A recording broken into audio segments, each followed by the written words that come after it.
Siphinde sinibingelele kwikhaya TV2.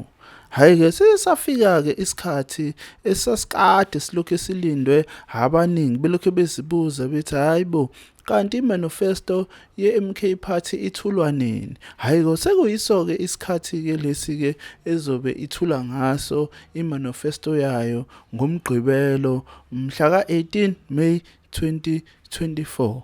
UJacob Zuma-ke phela ongumongameli walo leli qembu uyena ozobethula i-manifesto yeqembu ukuze sikwazi ukuqonda ukuthi kahle kahle i-MK Party imeleni.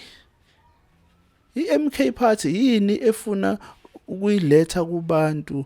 Iluphi ushintsho efuna ukulenza ezimpilweni zabantu?